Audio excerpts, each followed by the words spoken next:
우리 지금 성가대 찬양 들으면서 여러분 어떤 생각하셨어요? 정말 여호와의 이름이 온 땅에 어찌 아름다운지요. 성가대 찬양이 여러분들의 아멘으로 연결이 되십니까? 아니면 그냥 그런가 보다 생각이 되십니까? 하나님께서 우리를 정말 사랑해 주시고 하나님께서 온 세상을 정말 선하신 방법으로 통치하신다는 것을 우리가 믿어지면 보는 것마다 너무너무 아름답다, 하나님의 영광이 너무너무 아름답다 얘기 될 것이고요. 우리가 하나님의 그 정말 통치와 하나님 우리를 사랑해 주신 것을 가슴으로 느끼지 못한다면 그냥 귀로만 들렸다가 흩어지는 그런 찬양이 되고 말겠죠. 믿음은 실제예요. 그래서 저희들이 참 이 믿음이 말로만, 머리로만 끝나지 않고 가슴으로 내려와서 우리 삶을 주장할 수 있도록 하는 것이 너무너무 소중하고 필요하죠. 특히 요즘과 같이 기독교가 아주 그냥 백척간도 위에 쓴 것처럼 아주 그냥 위태위태한 순간에 있는 이때 저희들이 얼마나 한 사람 한 사람 우리 기독교인들이 가슴으로 예수님의 사랑과 하나님의 사랑에 대한 확신을 가지고 사는 것이 중요한 일인가 다시 한번 이렇게 우리가 좀 성지적 사명으로라도 느끼는 때라고 생각을 합니다. 그래서 오늘도 우리가 무엇을 자랑할 수 있는가, 당신은 무엇을 자랑합니까? 라는 제목을 가지고 말씀을 좀 묵상해 보려고 합니다. 지난 주간이었던 것 같아요. 우리 사역훈련 하는데 어느 장로님이 누굴지 한번 상상해 보세요. 조금 일찍 오셨어요. 일찍 오셔가지고 저에게 묻습니다. 우연히 오늘 그날 일을 하시다가 라디오에서 이제 노래를 들으신 거예요. 노래를 들으셨는데 앞에 부분은 뭐 그냥 그런가 보다 하고 지나갔는데 끝 부분이 귀에 탁 박힌 거예요. 그게 뭐냐면 사랑은 창밖에 흐르는 빗방울이다 라고 이제 그런 노래가 있다는 거예요. 근데 이 장로님이 귀담아 안 듣다 그것만 딱 귀에 들어왔으니까 왜 사랑을 갖다가 창밖에 흐르는 빗방울이라고 그랬냐고 저한테 물어보는 거예요. 제가 어떻게 합니까? 그래서 그래 고민하고 있는데 또 한 분이 들어오셔요. 그분이 전직 마도로스라, 또 혹시라도 그분이 배를 모시면서 창밖에 빗방울을 많이 보셨을 테니까 혹시 아실까 하고 물어봤어요. 그랬더니 그분이 또 성의 있게 대답하려고 한참 고민하시면서 대답을 하시더라. 그러면서 그분이 하는 얘기가 이래요. 아마 사랑은 마음대로 되지 않는다는 것을 그렇게 표현했나 보다, 이렇게 얘기를 하시더라고요. 왜냐 그랬더니 창밖에 있는 빗물은 보이지만 잡을 수도 없고 또 흐르는 빗물이니까 흘러가면 끝이잖아요. 그러니까 내 마음대로 안 된다는 거죠. 그 말을 들으면서 우리가 이렇게 웃기도 했지만 참 의미가 있다고 생각을 합니다. 창밖에 빗물과 같은 것, 흐르는 빗물과 같은 것, 그게 사랑일지 모르겠어요. 우리 마음대로 안 되는 거, 그죠? 내 마음대로 되는 것 같지만 내 마음대로 안 되죠. 자녀들에 대한 사랑도 그렇고요, 뭐 남녀 간의 사랑도 마찬가지고 부모와 자식 간의 사랑도 마찬가지고 성도들 간의 사랑도 마찬가지죠. 뭐 더 이상 얘기할 게 없는 것 같아요. 자식도 내 품 안에 있을 때 자식이다라고 얘기하는 것처럼 사랑이라는 건 내 마음대로 안 되죠. 또 내 마음대로 안 되는 게 어떤 면에서 사랑일지도 모르겠어요. 뭐 그건 좋은데 우리가 이건 내 것이다, 이건 분명히 나의 자랑거리다라고 생각하는 것들이 있는데 사실은 그것이 자랑거리가 아닌 것들이 많이 있죠. 여러분 자랑거리들이 뭐가 있으십니까? 음식 잘하는 분들 뭐 음식 잘하시는 것이 자랑거리일 수 있겠죠. 뭐 또 건강이 좋은 분 건강이 자랑거리가 될 수도 있겠고요. 다 상대적이죠. 제가 이렇게 부목사로 일을 할 때요, 동료 목사님이 계셨습니다. 그분 중에 한 분이 이제 언젠가 신방을 갔다 오셔가지고 얘기를 하시는 거예요. 어저께 자기가 신방을 갔는데 그 신방을 간 분이 한 얘기가 참 마음에 닿아왔다는 거예요. 이윤즉슨 이렇습니다. 이 동료 목사님이 이제 굉장히 경제적으로 어려웠어요. 너무너무 어려워가지고 정말 이렇게 힘든 분이었어요. 정말 드물게 힘든 분이셨습니다. 그러니까 그분의 마음에는 뭐 신앙도 있으시고 기도도 열심히 하시고 모든 면에서 열심히 하신 분이지만 그래도 돈이 좀 여유가 있는 분들이 늘 부러운 거예요. 근데 마침 신방을 가신 분은 뭐 알만한 재력가인 거예요. 근데 신방을 가는데 그분이 이제 연세가 많이 드셔가지고 또 건강을 많이 잃어가지고 혼자 걸을 수 없는 분이에요. 그래서 항상 휠체어를 타고 다니셔야 되고, 그러니까 일주일에 한 번을 나들이를 못 가셔요. 그러니까 뭐 주일날도 매주일마다 예배 드릴 수 있는, 올 수 있는 상황이 아니신 거죠. 뭐 이 목사님이 신방을 가서 이런저런 얘기하다가 언뜻 이런 얘기를 이제 하시더라는 거예요. 목사님, 내가 돈 많잖아요. 근데 돈이 많아도 소용이 없는 거 있죠. 돈을 쓸 수가 없네요. 뭐 나가야 쓸 거 아니에요. 나가야 건강해야 뭐 쓸 거 아니에요. 그러니까 돈을 쓸 수 없다라고 얘기하는 거죠. 근데 그 말이 이상하게 그날 그 목사님에게 이제 다가온 거죠. 아, 그렇구나. 나는 저분의 자랑거리라고 생각할 만한, 또 저분의 그 행복의 조건이라고 생각할 만한 그것, 그 돈, 나에게도 있으면 내가 더 행복할 거라고 생각했는데, 나의 자랑거리도 더 많아질 거라고 생각했는데 그게 다가 아니구나 생각이 들어오는 거죠. 그분에 있어서는 이 목사님, 젊은 목사님의 건강이 부러울 것이고, 이 젊은 목사님에게는 그 연세 많으신 재력가의 이 돈이 또 부러울 수 있겠죠. 예, 이렇게 자랑거리라는 것은 상대적이고요, 절대적이 될 수가 없습니다. 시간이 가면 변할 수밖에 없고요. 예?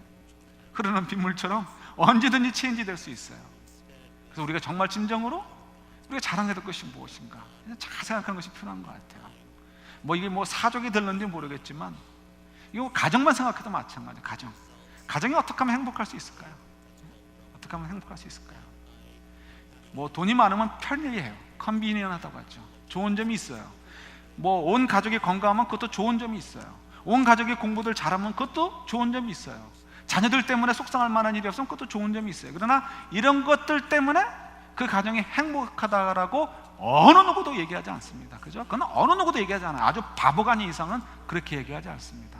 정말 그 가정이 행복하기 위해서는 조금 전에 꼽았던 조건들이 없다 할지라도, 그래서 좀 불편해도 뭐가 있으면 되는 거예요? 진정으로 서로 사랑해 줄 수 있는 성숙한 사랑이 있으면 그 가정은 행복하고, 마땅히 그 자녀들은 어떻게 돼요? 행복한 인생을 살 수 있는 찬스를 많이 갖게 되는 것, 이건 너무나 저희들이 잘 알고 있는 내용이죠. 그래서 오늘 예레미야서, 오늘 본문 을 이렇게 축소하는 것 같은 이제 본문인데, 사실 그 좀 뻥튀게 놓으면 예레미야서 9장에 있는 말씀이, 한번 제가 적어드린 거 한번 보실래요?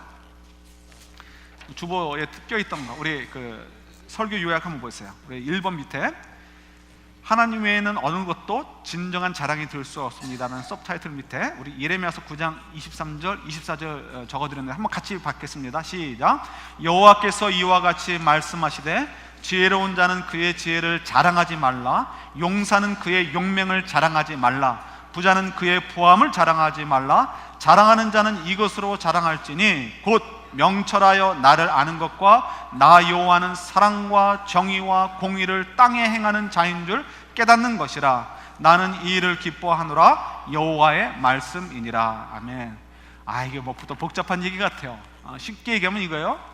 용사에게서는 용맹함, 또 지혜로운 자에게는 지혜, 부유한 자에게는, 부자에게는 부.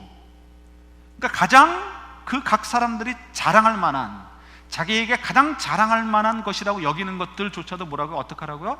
자랑하지 말라는 거예요. 자랑하지 말라는 거예요. 그 자랑할 게 없다는 거예요. 우리가 잘 알아요. 그죠? 예수님의 비유에서도 여러 번 나와요. 부자가 농사를 너무 잘해가지고 창고에다가 먹을 걸 가득가득 채우는 거예요. 옛날 기준으로 보면 엄청난 일입니다.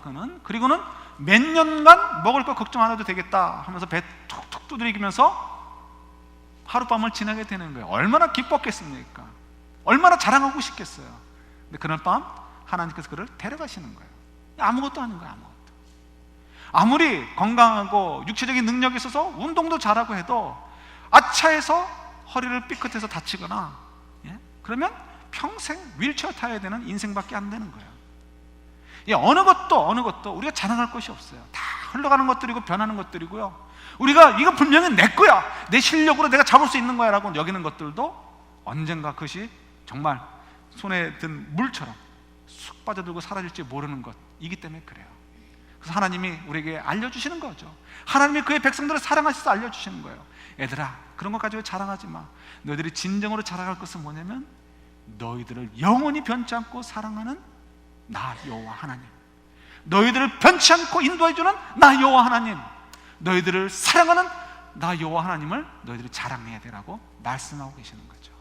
하나님 자기를 자랑하고 싶어서 그러시는 거예요? 아니죠. 우리가 누구를 자랑하며 살아야 되는가, 내 마음속에 누구를 소중하게 여기고 살아야 되는가를 알려주고 싶으신 거예요. 근데 우리가 여기까지는 너무 잘 알아요. 여기까지는 너무너무 잘 알아요. 머리에 가득 차 있어요. 그런데 이게 가슴으로 안 내려와요. 지난주에도 묵상했던 것처럼 가슴으로 안 내려와요. 이게 너무 시간이 오래 걸려요. 가슴으로 안 내려오니까 이게 우리 삶에 아무런 영향을 주지 못하는 것 같아요. 언젠가는 반짝 영향을 주는데 또 어떤 때는 언제 그러냐는 듯이 전혀 흔적도 없습니다. 그래서 우리가 참 이 머리에서 믿어지는 바, 머리에서 아는 것을 가슴으로 끌고 내려와서 내 삶에서 좀 온전히 살아가고 영향력을 끼치도록 하는데 우리가 좀 애를 써야 돼요. 여러분, 이건 정말 실제적인 문제입니다. 실제적인 문제. 믿음은 절대로 이상이 아닙니다. 이상이 아니고요, 단지 이루어지지 않을 소망이 아니에요.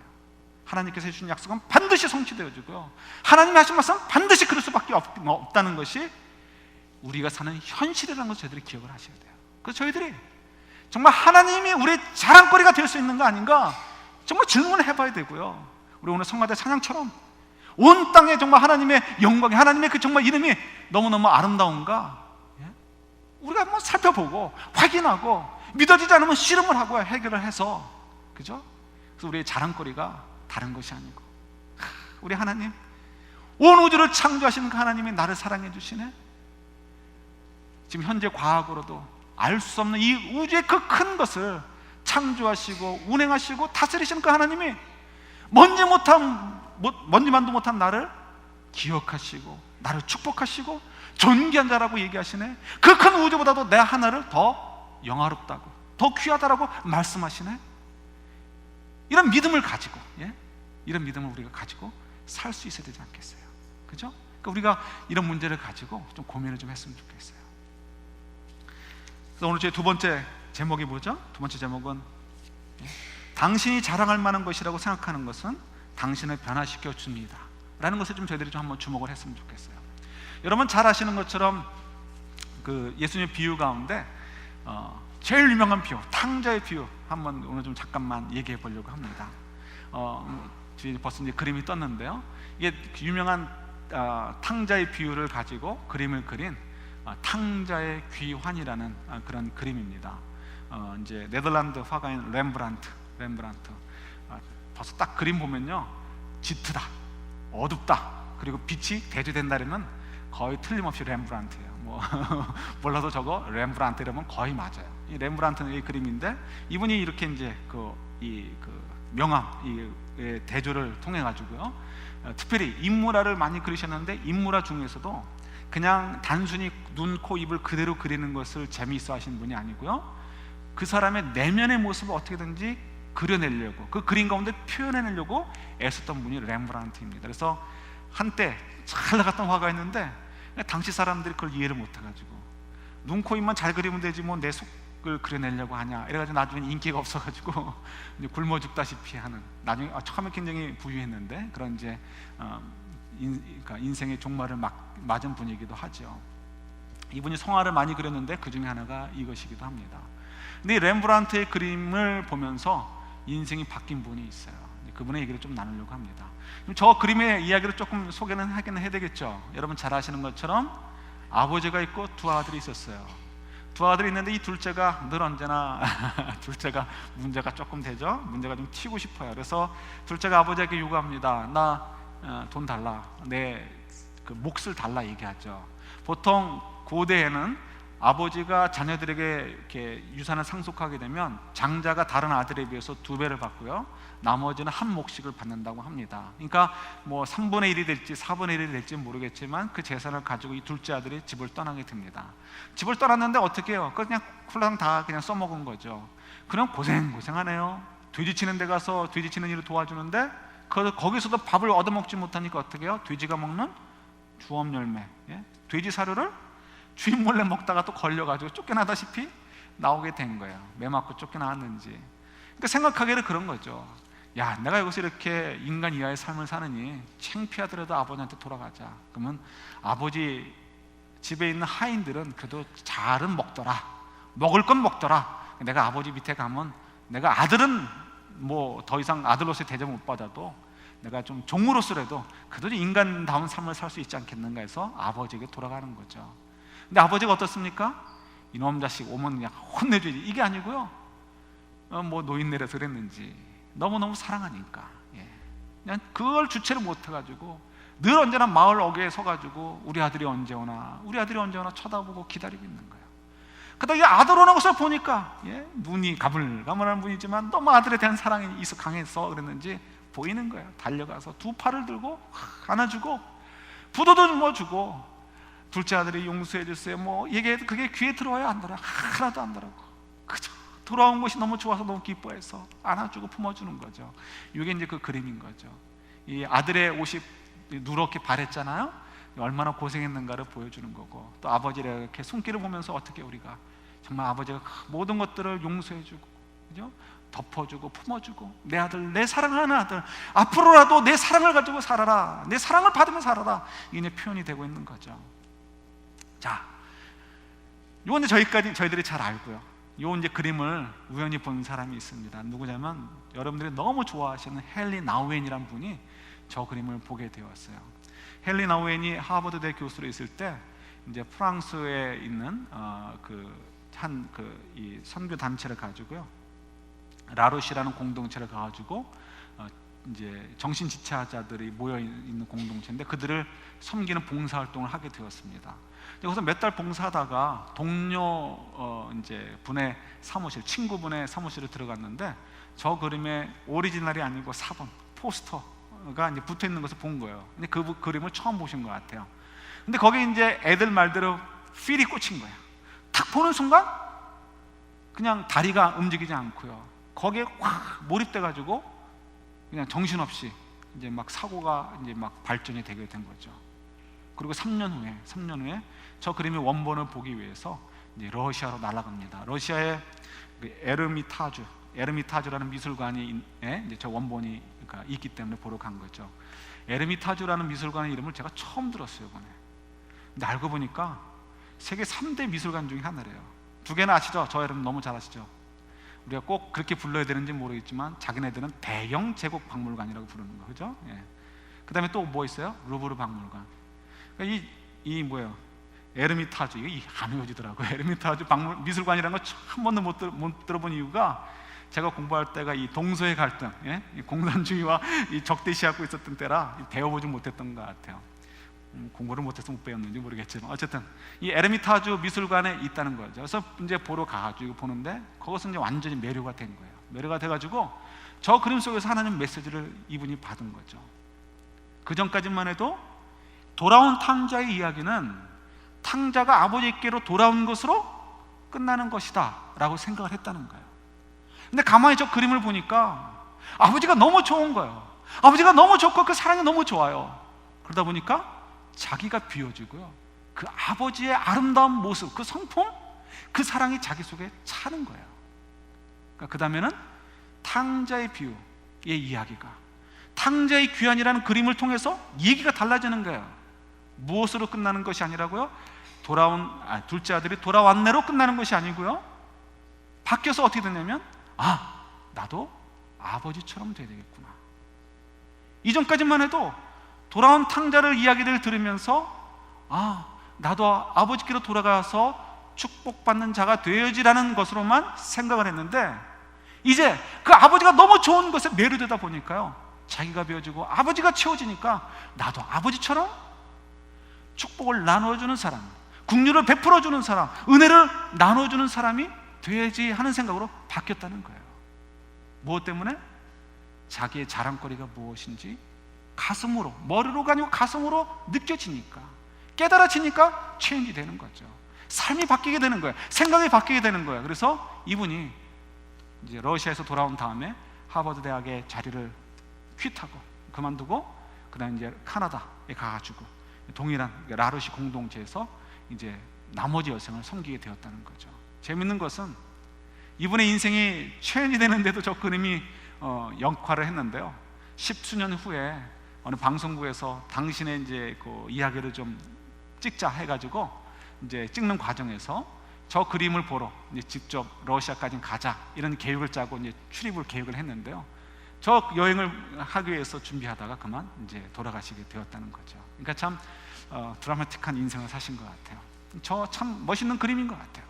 우리 마음에 좀 그려봤으면 좋겠어요. 여러분, 우리가 하나님이 얼마나 좋은 분이라는 건 머리로 알아요.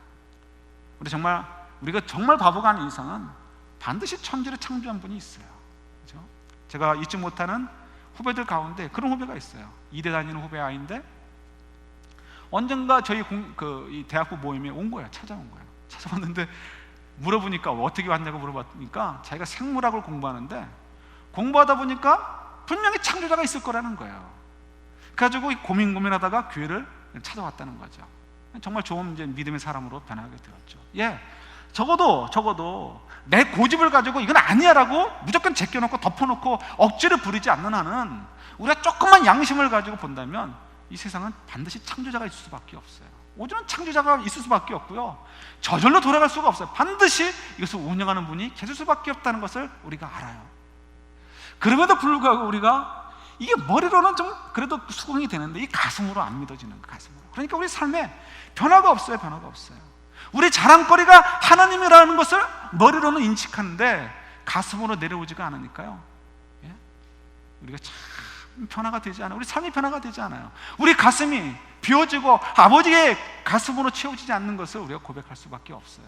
그런데 여러분, 이거 우리가 좀 도전을 해야 돼요. 도전을 해야 돼요. 우리가 바꿔가야 돼요. 왜 우리가 이렇게 체인지 되지 못할까? 이유는 우리가 자랑할 만한 그 가치, 그러니까 하나님의 가치가 얼마나 고귀하고 존귀하신 것인가, 실질적으로 그것이 얼마나 소중한 것인가를 저희들이 잘 이해하지 못하기 때문에 그래요. 제자 훈련하면서 가끔가다 참 그런 도전을 제가 받아요.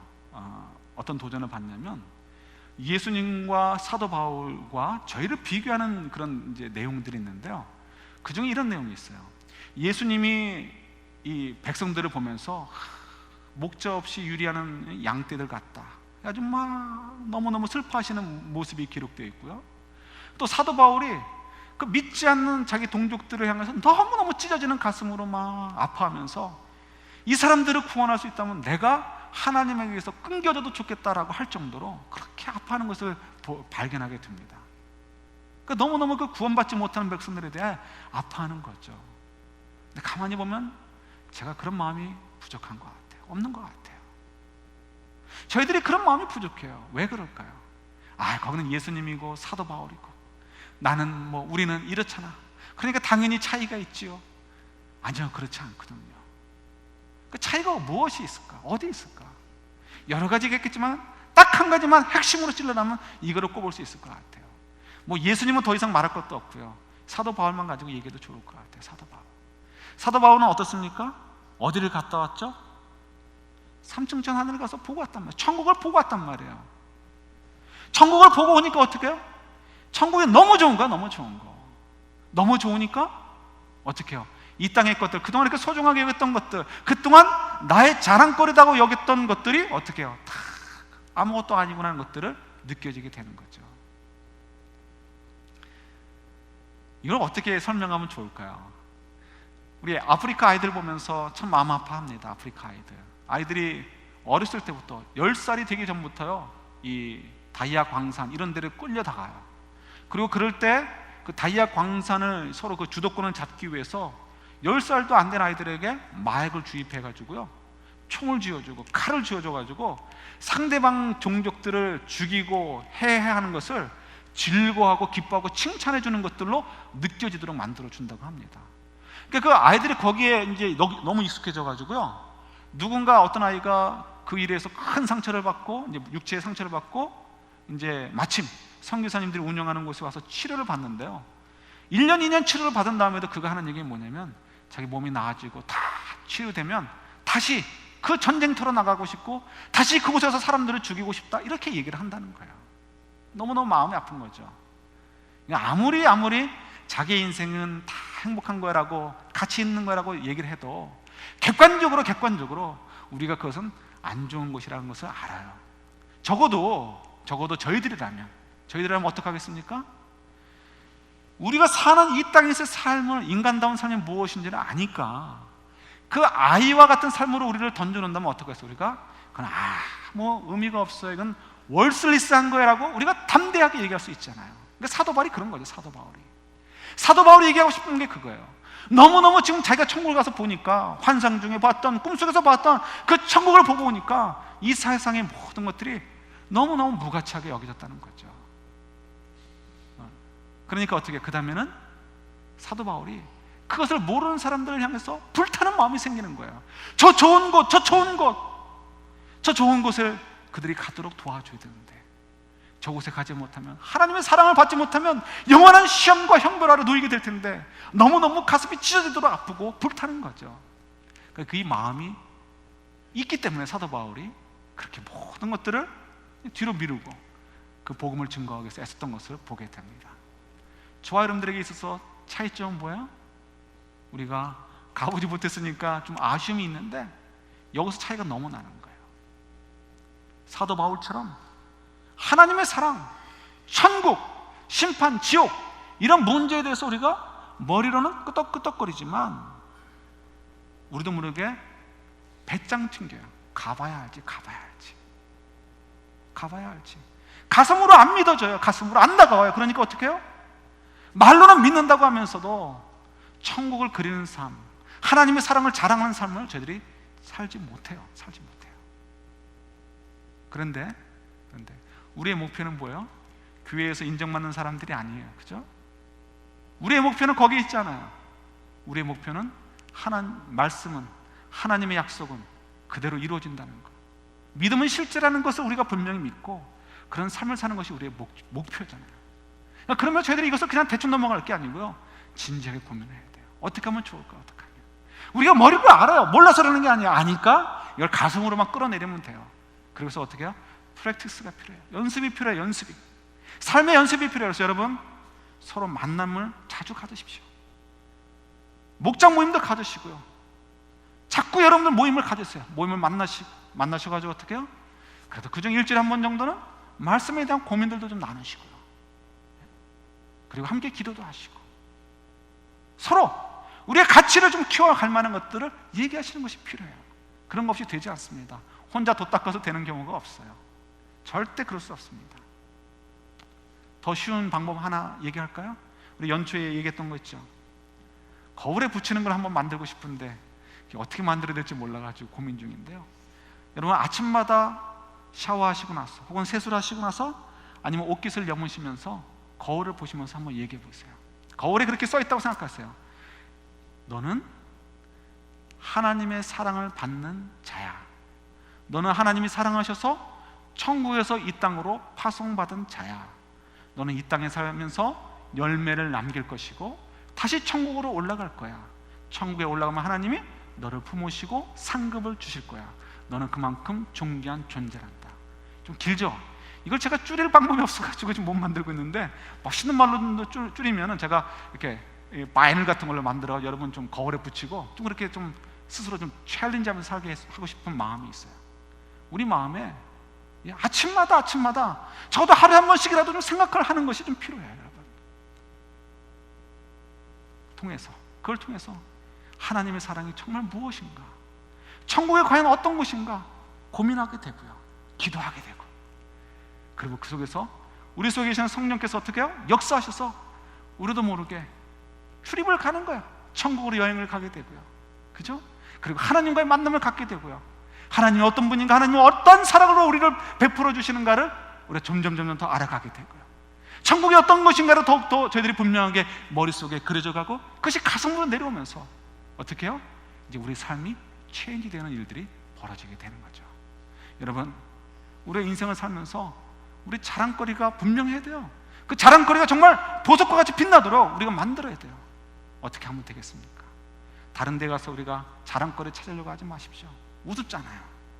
왜 애들처럼 우스운 거 알면서 그렇게 자꾸 리핏하면서 반복해 살아야 돼요?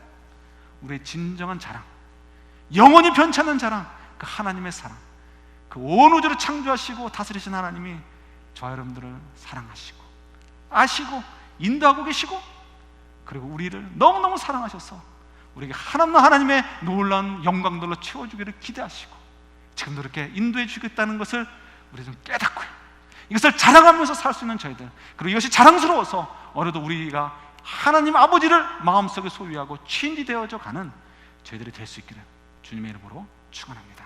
같이 기도하겠습니다.